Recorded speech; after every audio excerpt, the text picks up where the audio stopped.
Hello everyone, welcome back to my YouTube channel study with Hussain.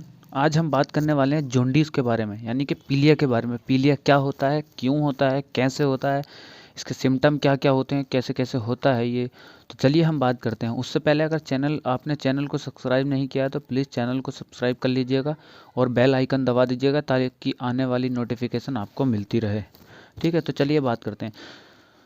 तो jaundice is a yellow discoloured of the skin, I and other body, यानी कि अगर आपकी body में या skin में या आई में जो पीले कलर का सब्सटेंस दिखता है, पीला हो जाता है, ये पीली कलर की दिखने लगती हैं, तो इसे ही हम जॉन्डिस बोलते हैं। ठीक है। In our body present mole bilirubin car jaundice.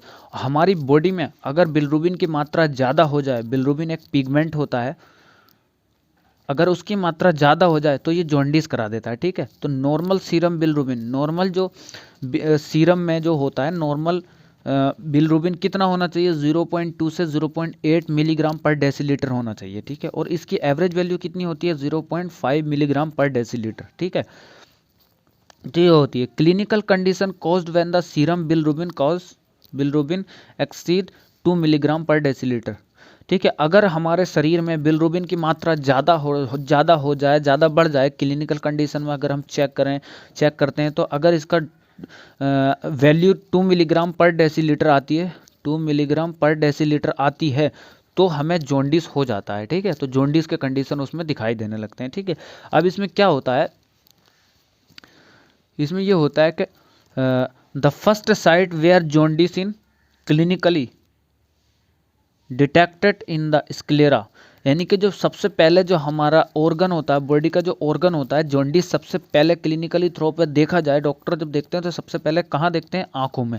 आंखों में स्क्लेरा होता है। स्क्लेरा जो ये वाइटिस कलर का जो आंखें होती हैं, आंखों के अंदर जो वाइटिस कलर का होता है, तो इसको हम स्क्लेरा बोलते हैं। और यहाँ ये क्यों दिखाई देता है, यहाँ इसलिए दिखाई देता है कि sclera has a protein elastin. Sclera जो होता है इलास्टिन नाम की एक प्रोटीन से बना होता है, जो which has an extremely high affinity for the bilirubin, जो बिलरुबिन को जो होता है बहुत ज़्यादा जल्दी से एब्जॉर्ब कर लेता है। ठीक है। तो इसलिए ये ज़्यादातर स्क्लेरा में देखा जाता है। और इसके कंडीशन होते हैं कि भाई थोड़ी थोड़ी खुजली भी होने लगती है, और हमारी स्किन जो होती है पीली होने लगती है, हाथ पैर पीले होने लगते हैं। यूरिन के थ्रू जब निकलता है तो उसमें पीलापन हो जाता है, बहुत ज़्यादा गाढ़ा हो जाता है। यूरिन जो होता है बहुत कलर उसका बहुत येलो कलर का हो जाता है। फीकस जो निकलता है वो भी हमारा येलो हो जाता है। ठीक है। तो ये होते हैं इसके सिम्टम।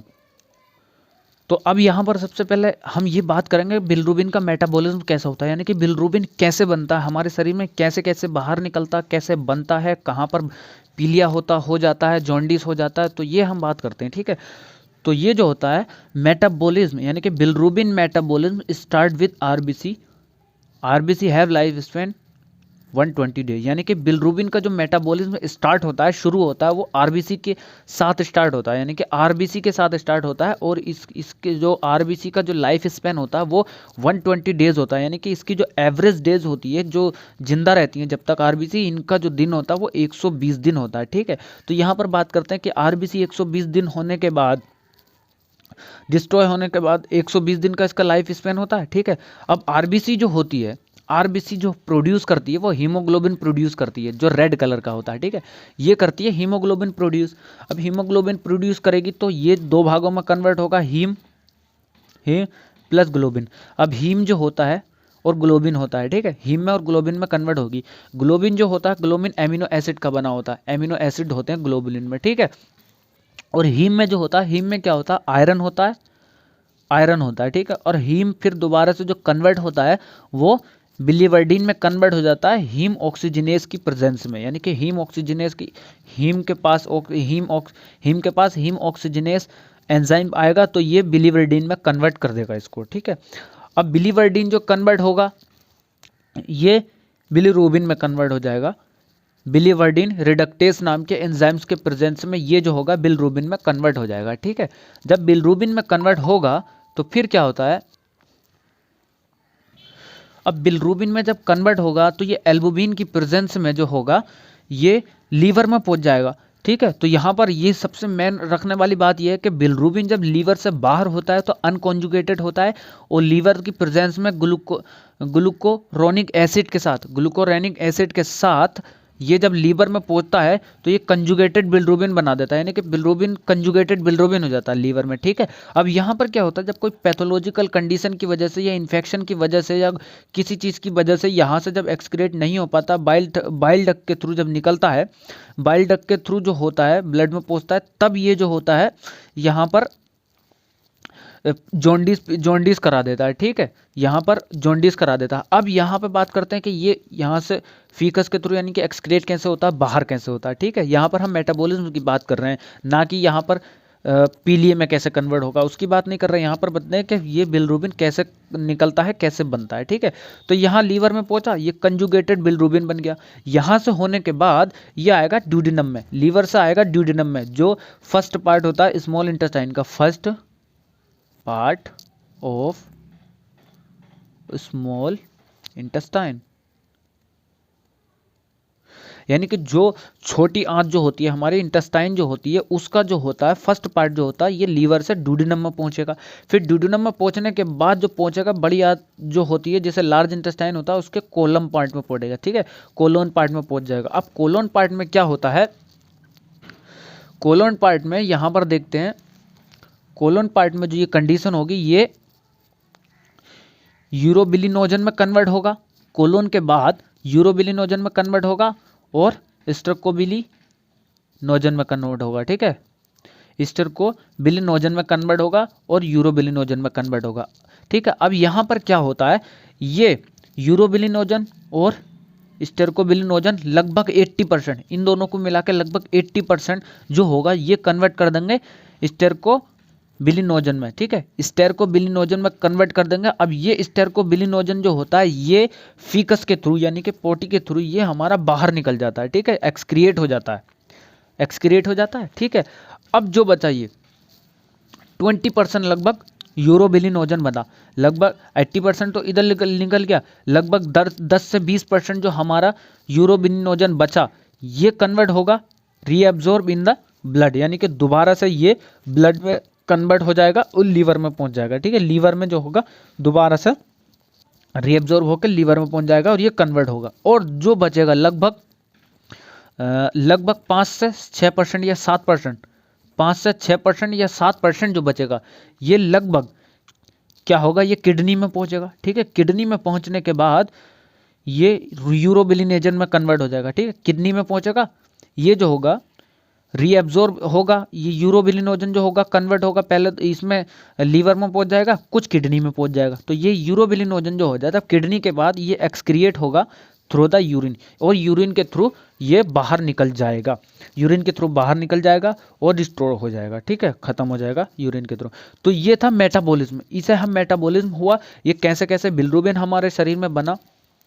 और ये लीवर जो होता है डिस्ट्रॉय जब आरबीसी हो जाती है तो कुछ लीवर में जाती है, कुछ स्प्लीन में जाती है, ठीक है।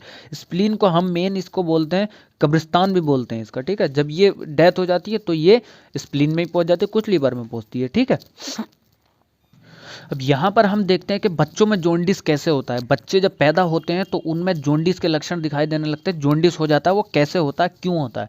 जब बच्चे पैदा होते हैं तो शुरू में तो usually mild jaundice appear in the some newborn baby children on the second और थर्ड डेज, यानी कि जो आमतौर पर जो जॉन्डिस देखने को मिलता है वो बच्चों में दूसरे और तीसरे दिन में ही देखने को मिलता है, जिसे हम जॉन्डिस न्यूबॉर्न बोलते हैं या न्यूनेटल जॉन्डिस भी कहते हैं, ठीक है, जो दूसरे और तीसरे दिन में देखने को मिलता है। तो इसमें क्या होता है, more death of RBC after birth causing increase in serum bilirubin, यानी कि आरबीसी की जब ज़्यादा डेथ होएगी, ज़्यादा मर जाएंगी आरबीसी प्रॉपर होंगी नहीं बॉडी में, बहुत ज़्यादा मर जाएंगी, तो बहुत ज़्यादा मरने के बाद जो होंगी ये सीरम में जो होगा बिलिरुबिन बहुत ज़्यादा से प्रोड्यूस करेंगे, बहुत ज़्यादा बिलिरुबिन प्रोड्यूस करेंगे, ठीक है। तो इसमें क्या होगा, ठीक है, प्रोड्यूस करेंगे। अब सेकंड पे आते हैं कि ड्यू टू हिपैटिक इमेच्योरिटी, यानी कि ये जो होता है हिपैटिक इमेच्योरिटी, यानी कि लीवर जो होता है पूरा जो प्रॉपर जो डेवलप होना चाहिए लीवर को वो डेवलप नहीं हो पाता, इमेच्योर रह जाता, पूरा मेच्योर नहीं हो पाता है, ठीक है, जैसे बोले तो हम पूरा काम करने लायक नहीं हो पाता है, ठीक है।